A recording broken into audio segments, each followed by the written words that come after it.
Hi Piyush, so congratulations on your getting selected in Haryana Public Service Mission for Polytechnic lecturer post, right? Thank you so much, sir. Yes, I Okay, am selected. that is wonderful, Piyush, and it's a great opportunity also. And let's interact on that direction only. आपके साथ जो interaction है ना, that will be very very helpful for students because बहुत सा student ऐसा है जो एक्सप्लोर करता है अपॉर्चुनिटीज इन डायरेक्शंस में, और आप एक सिविल इंजीनियर हैं तो सिविल इंजीनियरिंग वाले स्टूडेंट्स को ये अपॉर्चुनिटीज का भी पता चलेगा।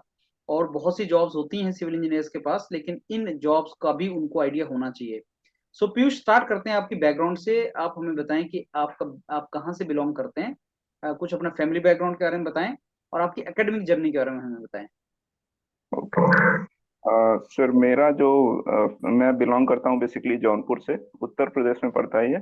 ओके। और मेरा बेसिक स्कूलिंग सब यहीं से हुआ है। हम्म। और मेरा बीटेक हुआ है गलगोटिया कॉलेज है ग्रेटर नोएडा में, वहाँ से। और ओके। एमटेक MNNIT इलाहाबाद से 18 ओके। में। ओके। और फैमिली बैकग्राउंड में सर, जैसे मेरे पिताजी हैं वो भी एक लेक्चरर हैं इंटर कॉलेज में, ओके। बायोलॉजी के। हम्म। और तो उन्हीं से एक तरह से इंस्पिरेशन मिला था लेक्चरर पोस्ट पे अप्लाई करने का, उधर जाने का। हम्म। ज्यादातर सिविल इंजीनियर्स खाली ये सोचते हैं कि हम एक इंजीनियरिंग कैरियर ही बना सकते हैं, हम्म। जैसे एई बन सकते हैं या जेई बन हम्म। सकते हैं। हम्म। इस डायरेक्शन में लोग नहीं सोचते हैं, पर ये भी एक बहुत अच्छी अपॉर्चुनिटी है। Work yes. लाइफ बैलेंस बहुत अच्छा है इस सब में। यस। यस। तो ये भी एक अपॉर्चुनिटी थी, मैंने इसमें अप्लाई किया और by the grace of God hard work सब हो गया इसमें। वंडरफुल। अब मेरे को पीयूष ये बताइए, आपका ग्रेजुएशन कब हुआ? मेरा ग्रेजुएशन सर 2016 का है, बीटेक मेरा अच्छा। 16 का है और एमटेक 18 का। हम्म। तो आपने बीटेक के इमीडिएटली बाद एमटेक कर लिया या 18 to 20 किया? नहीं नहीं, जस्ट जैसे 16 में मेरा बीटेक कंप्लीट हुआ, उसी साल मैंने एमटेक ज्वाइन कर लिया था हम्म। MNIT इलाहाबाद में। और ओके। 18 में मेरा कंप्लीट हो गया था। अच्छा और पीयूष, ये इसके बारे में नॉलेज बहुत कम है बच्चों को कि टीचिंग की अपॉर्चुनिटीज क्या क्या होती हैं। जैसे अभी बिहार पब्लिक सर्विस कमीशन में भी असिस्टेंट प्रोफेसर की jobs, Bihar public service commission में लेक्चरर्स की जॉब्स, उत्तर प्रदेश में पॉलिटेक्निक के लेक्चरर्स की जॉब, हरियाणा में पॉलिटेक्निक लेक्चरर्स की जॉब्स। तो क्या आप बता सकते हैं कि ऐसी अपॉर्चुनिटीज कितने फ्रिक्वेंटली आती हैं टीचिंग के जॉब सर, में? अभी रिसेंट के 2 साल में देखें तो बहुत ज्यादा अपॉर्चुनिटीज आई हैं। यूपी, जैसा कि आपने सारे ही नाम बता ही दिए हैं लगभग। हम्म। यूपी हुआ, बिहार हुआ। बिहार में लेक्चरर और असिस्टेंट प्रोफेसर की 300 कुछ पोस्ट थी। Hmm. That is a big big opportunity. Number. हाँ, बिग नंबर, हाँ। सही बात। यूपी में जैसे आता है असिस्टेंट इंजीनियर का भी पोस्ट आया तो 200 से भी कम था। और वहाँ 300 प्लस जो है असिस्टेंट प्रोफेसर का पोस्ट, उसके बाद लेक्चरर के पोस्ट कई सारे, 600 समथिंग। और I am not aware of that because मैंने फॉर्म भरा नहीं था उधर का। और उसके अलावा सर हरियाणा में आया, यूपी में आया, सब जगह मतलब ये एक बड़ी अपॉर्चुनिटी है उसके लिए जो एक्सप्लोर करना चाहता है टीचिंग कैरियर को, जिसने कभी पढ़ाया हुआ हो या जिसका इंटरेस्ट हो पढ़ाने में। उसके लिए एक बहुत अच्छी अपॉर्चुनिटीज है। और इसके अलावा सर, जैसे मैं ये भी ऐड करना चाहूंगा कि मान लीजिए कोई बच्चा जो तैयारी करना चाहता हो आगे, है ना, सिविल सर्विसेज की या कुछ और की, एक जॉब स्टेबिलिटी उसको चाहिए, सही बात है। तो वो भी जा सकता है इन सब में। आप अच्छे से ऑब्वियसली। अपना योगदान दीजिए टीचिंग बहुत। में, और उसके अलावा जो टाइम मिलता है उसमें प्रिपेयर यस। कर सकते जैसे आप जो पढ़ा रहे हैं तो आपका नॉलेज भी बढ़ रहा है और इस जॉब में आपके पास टाइम भी मिलता है, तो आप अपने ड्रीम हैं। अपॉर्चुनिटी, बाकी जो ऑप्शन है उसको एक्सप्लोर कर सकते हैं। पीयूष, हाँ, सिविल इंजीनियर्स बहुत से ऐसे होते हैं जब जिनको एमटेक की अपॉर्चुनिटी जब मिलती है गेट वगैरह के बाद, तो सोचते हैं जाएं ना जाएं, करें ना करें। तो एमटेक के बाद लेकिन आप एलिजिबल बन जाते हैं असिस्टेंट प्रोफेसर वगैरह जॉब्स के लिए भी। तो आपका क्या हाँ, मानना है इसके बारे में कि अगर कोई बीटेक के बाद एमटेक की अपॉर्चुनिटी मिलती है सिविल इंजीनियर को, उसको जाने जाना चाहिए, छोड़ देनी चाहिए वो अपॉर्चुनिटी? सर, मेरा पर्सपेक्टिव तो ये है, उसको मतलब जाना चाहिए, जरूर जाना चाहिए मैं तो कहूंगा, बल्कि क्योंकि इसके बाद जो एग्जाम्स होते हैं उनमें कंपटीशन भी काफी श्रेडेड हो जाता है। काफी लोग कट ऑफ हो जाते हैं, काफी लोग सॉर्ट आउट हो जाते हैं कि जिनके पास खाली बीटेक है, एमटेक नहीं है, तो वो लोग छट गए। अब सिर्फ वही लोग बचे बचे हैं जो एमटेक किए हुए हैं, तो नंबर ऑफ कैंडिडेट्स अप्लाइंग भी कम हो जाता है काफी कंपेरेटिवली। तो जो कंपटीशन है वो भी कम हो जाता है, और आपको एक गवर्नमेंट, एक सिक्योर बढ़िया गवर्नमेंट जॉब पाना काफी आसान हो जाता है। ग्रेड पे आप देखिएगा तो असिस्टेंट प्रोफेसर का 6000 है ना।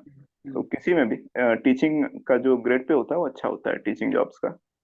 तो एक अच्छी अपॉर्चुनिटी है, एमटेक करिए, उसके बाद पीएचडी भी आप बाद में कर सकते हैं। चाहे तो लेक्चरर बनना है तो मत करिए, कोई दिक्कत नहीं। अगर आपको पीएचडी नहीं करनी है तो उसमें कोई कंपल्सन नहीं है कि करना ही है। बट अगर करते हैं तो प्रमोशनल बेनिफिट्स होते हैं उसके, तो कई लोग कोर्स के साथ ही कर लेते हैं। जैसे मान लीजिए कोई असिस्टेंट प्रोफेसर है, प्रमोशन के लिए करना है तो उसके साथ भी कर सकता है, प्रोविजंस होते हैं उसमें हम्म। कि आप कोर्स ज्वाइन अच्छा, कर अब ये सकते जो हैं। जॉब्स आप जिसमें अब आपका लगा है पॉलिटेक्निक लेक्चर में एंड ऑल, क्या ये जॉब्स रेगुलरली निकलती रहेंगी या कभी कभी निकलती हैं?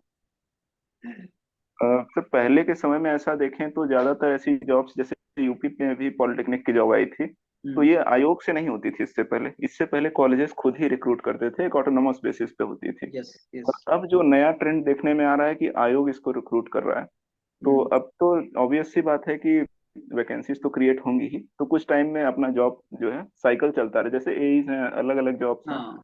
एई के वो सब आते रहते हैं, उसी तरीके से इसका भी साइकिल अब चलता रहेगा। इनफैक्ट एक बहुत पॉजिटिव डेवलपमेंट है पीयूष, क्योंकि मैंने हाँ देखा कि बहुत फेयर फेयर सिलेक्शन हुआ है, कैपेबल बच्चों की yes, सिलेक्शन हुई है, और अगर ये रेगुलर होगा तो लोगों को टीचिंग की तरफ रुझान भी आएगा, इंटरेस्ट भी आएगा। अदरवाइज पहले ये हाँ होता था कि बच्चों को पता नहीं होता कि सब टीचिंग की नौकरी लगती कैसे है।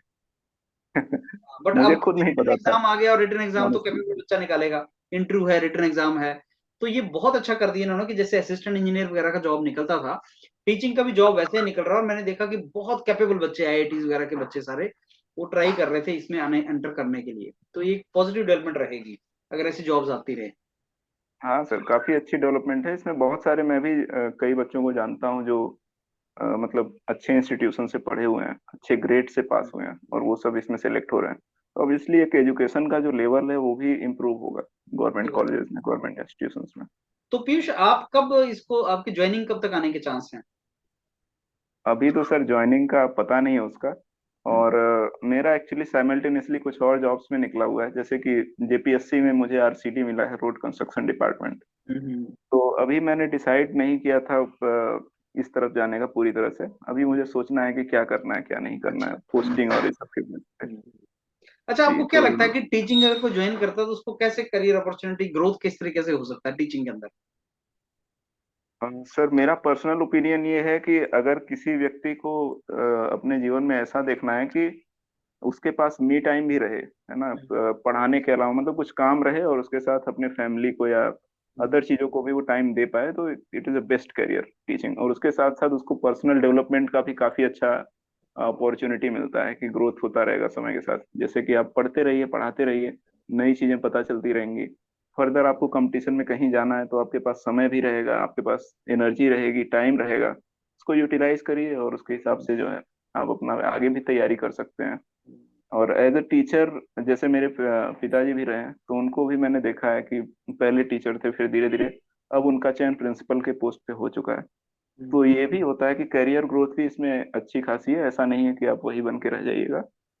समय के साथ इसमें आप, जैसे कोई पॉलिटेक्निक लेक्चरर है, तो टाइम टू टाइम प्रमोशंस होते रहते हैं, कुछ समय बाद प्रिंसिपल की वैकेंसी आएगी, उसमें आप अप्लाई कर सकते हैं, है ना। अच्छा पीयूष, मेरे को ये बताओ आपका इंटरव्यू एक्सपीरियंस कैसा रहा था, जो आप गए थे सारे के सारा हमारे साथ शेयर करो। क्योंकि बहुत से बच्चे ऐसे हैं जो इंटरव्यूज के लिए जाना जा रहे हैं, प्रेजेंटली भी जा रहे हैं। तो आप बताइए क्या क्वेश्चन पूछे गए थे और किस तरीके से गया था सारा? अच्छा जी सर, तो जैसे मैं पहले गया था इनिशियली, तो मैं दरवाजा खोला और थोड़ा स्माइल के साथ मैं एंटर किया अंदर। तो वहाँ पे जो चेयरमैन सर थे, उन्होंने कहा कि मुझे अच्छा लगा, उन्होंने उस चीज़ को अप्रिसिएट किया। उन्होंने कहा कि मुझे अच्छा लगा कि आप मुस्कुराते हुए आए हैं, और सिलेक्शन होगा कि नहीं होगा ये तो मैं नहीं बता सकता हूँ, पर मैं ये कह सकता हूँ कि आप मुस्कुराते हुए जाएंगे भी, इस तरह से हम आपका इंटरव्यू लेंगे। तो यहाँ से मेरी शुरुआत हुई थी, जो कि थोड़ी पॉजिटिव थी। तो कॉन्फिडेंस आ जाता है, अगर स्टार्टिंग आपका अच्छा होता है तो लगता है कि हाँ ठीक है, डायरेक्शन सही जाएगा। उसके बाद जैसे मेरा एमटेक जियो टेक्निकल इंजीनियरिंग में था, तो उन्होंने इंट्रोडक्शन में पूछा मेरे से ये सब चीज़। तो मैंने बताया कि सर ऐसा ऐसा है। फिर जियो टेक्निकल इंजीनियर से इंजीनियरिंग से मुझसे क्वेश्चन पूछा उन्होंने कि आप कोई भी साइट, जैसे नया है उसको बनाना है, कोई भी बिल्डिंग बनानी है, उसके लिए आपको साइट इन्वेस्टिगेशन करना है, साइट चेक करना होता है हम लोगों को एज एन इंजीनियर। तो उन्होंने कहा कि उसके क्या क्या स्टेप्स होते हैं उसके बारे में बताइए। तो मैंने कुछ कुछ बताया उनको, ड्रॉ करके बताया कि ऐसे सैंपल लेते हैं ये। कुछ क्वेश्चंस उसमें उन्होंने किए कि सैंपल कैसे लेते हैं, कहाँ पे लेते हैं, कौन कौन कौन से सैंपलर होते हैं, ये सब। उसके बाद मेरे से कुछ चेयरमैन साहब ने कुछ जनरल क्वेश्चन भी पूछे थे, जैसे कि उन्होंने कहा कि मान लीजिए आपके क्लास में बच्चे बैठे हुए हैं कई सारे, और वो मतलब पीछे जो बच्चे बैठे हैं वो पढ़ना नहीं चाहते हैं, और आप सब्जेक्ट पढ़ाने गए हो सिविल इंजीनियरिंग, तो आप क्या करोगे। तो मैंने उनको बताया कि सर मैं मतलब जाऊंगा उनके पास, उनकी प्रॉब्लम सुनूंगा, अगर जेन्युइन हुई तो उसको रिजॉल्व करने की कोशिश करूंगा, अगर नहीं समझ में आ रहा है तो उनको ज्यादा समय दूंगा। तो वो उसी पे क्रॉस क्वेश्चन करते रहे लगातार। जैसे उन्होंने कहा कि फिर नहीं, उन्हें नहीं सीखना है, नहीं पढ़ना है, फिर आप क्या करोगे? तो मैंने कहा कि सर फिर उनको आगे बिठा सकते हैं, आगे वाली रो में, ताकि मैं उनको और ज्यादा टाइम दे सकूं और ज्यादा एनर्जी उनके पास लगा सकूं समझाने के लिए। तो उन्होंने कहा कि नहीं, इससे फिर आगे वाले बच्चे भी नाराज हो जाएंगे कि मुझे एक रो पीछे क्यों किया हुआ है, फिर आप क्या करोगे? तो ऐसे ऐसे ऐसे ऐसे वो लास्ट तक पूछते रहे कि मतलब फिर पेरेंट्स को कब बुलाओगे, फिर अच्छा तो इसके बाद फिर क्या करोगे, फिर ग्रेड्स का आपके हाथ में रहता है, लेकिन उससे तो मैंने फिर लास्ट में जब कुछ नहीं बचा तो मैंने बोला कि सर लास्ट ऑप्शन होता है कि फिर हम उनके ग्रेड्स पे डिसिप्लिनरी एक्शन ले सकते हैं, उनके मार्क्स वगैरह भी काट सकते हैं। उन्होंने कहा कि लेकिन ये तो अच्छा रेपुटेशन नहीं बनाएगा आपका।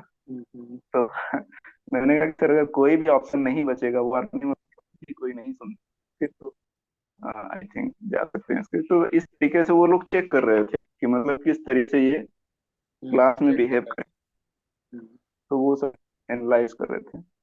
और इसके टेक्निक से ही मेरे से पूछा था उन्होंने कि एक बीएमडी बनाने के लिए देता, एक फिक्स बीम पहले ड्रॉ करने के लिए कहा, ड्रॉ कर दिया उन्होंने, कहा इसका इस पे यूडीएल लगा दीजिए, मैं लगा दिया। फिर उन्होंने पूछा कि इसका एचडी है, तो मैंने बनाया था उसका एचडी। उन्होंने कहा अच्छा ठीक है बैठे। तो उस पे कुछ मेरे से क्वेश्चन पूछे थे, जैसे इसकी डिग्री ऑफ इंडिटर्मिनेसी कितनी है, और तो उसके बाद फिर पूछा ओके। Go ahead. तो फिर मुझसे इन्होंने मतलब कुछ बीएमडी के इससे पूछे थे, एसएफडी बीएमडी से ड्रॉ करवाया था। उसके बाद कुछ पूछा था कि इंडिटर्मिनेसी क्या होती है, कितनी डिग्री ऑफ इंडिटर्मिनेसी है इसमें, है ना, इसको निकाल सकते हैं कि नहीं निकाल सकते हैं, क्या मेथड्स हैं, इस तरीके के क्वेश्चन मेरे से पूछे गए थे। उसके बाद फिर उन्होंने कहा कि अच्छा आपका इंटरव्यू समाप्त होता है, आप जा सकते हैं। तो कितनी देर चला हुआ इंटरव्यू पर पीयूष? अब सर एक्चुअली ऑनेस्टली बताऊं तो अंदर था मुझे, तो मेरे को टाइम नहीं पता चल रहा था कि उन्होंने क्या क्या कितने टाइम में पूछा, पर लगभग आई थिंक 20 मिनट के आसपास रहा होगा समय। तो आप काम उस कॉन्फिडेंट समय थे या ऐसा लग बिल्कुल रहा अंदर?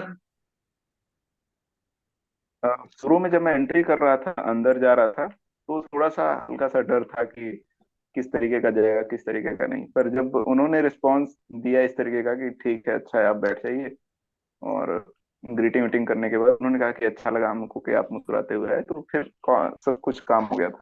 और उसके बाद सर एक बार कन्वर्सेशन स्टार्ट हो जाती है तो फिर दिमाग उस चीज पे नहीं आता है कि क्या प्रॉब्लम होगी क्या नहीं होगी, फिर रहता है कि क्या इसको आंसर देना है, क्या प्रॉब्लम का सॉल्यूशन किस तरीके से बताना है, फिर उस पर ध्यान चला जाता है।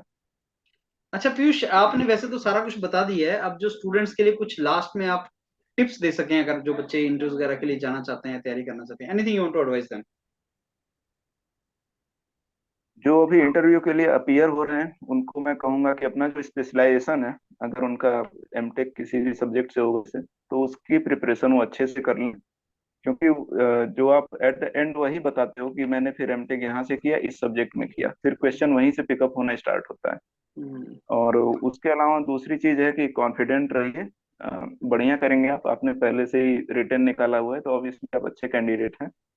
कॉन्फिडेंट रहिए, बढ़िया से अपना जाइए आराम से, और काम रख करके इंटरव्यू दीजिए। वहां लोग जज करने के लिए नहीं बैठे हैं, ऐसा सोच के मत जाइए, अपना ये सोच के जाइए कि नॉर्मल कन्वर्सेशन हो रही है, तो थोड़ा ज्यादा आसान रहेगा उसको डील करना, बहुत अच्छा आई पॉइंट थिंक। बताया आपने कि वो आपको जज नहीं करते हैं, हमेशा वो जैसे आता है वैसे चलते हैं, तो आप भी नॉर्मल रहिए, जिससे बहुत अच्छा परफॉर्मेंस आएगा। सो चलिए, it was very good talking to you Piyush, and आपके पास मल्टीपल अपॉर्चुनिटीज हैं, अभी जॉब्स हैं आपके पास, and I wish you all the very best for your career in future now. And I am very sure जो students इसको सुनेगा उसको बहुत बेनिफिट होगा, जो आपने पॉइंट्स बताए हैं, बहुत रेलिवेंट पॉइंट्स आपने इसमें बताए हैं। Enter with the smiling face and just be your normal, अपना डिस्प्ले करो, और अपना जो स्पेशलाइजेशन किया है अगर आपने, क्योंकि वहीं पे इंट्रोडक्शन खत्म होता है, उसको अच्छे तरीके से तैयार करो। ये 3-4 बहुत अच्छे पॉइंट्स हैं, और सिविल इंजीनियर्स के पास और भी अपॉर्चुनिटीज हैं टीचिंग और उसकी, जो आपने बताया। तो I thank you once again Piyush for your time, and I wish you all the very best for your future. Thank you sir, thank you so much sir for having me.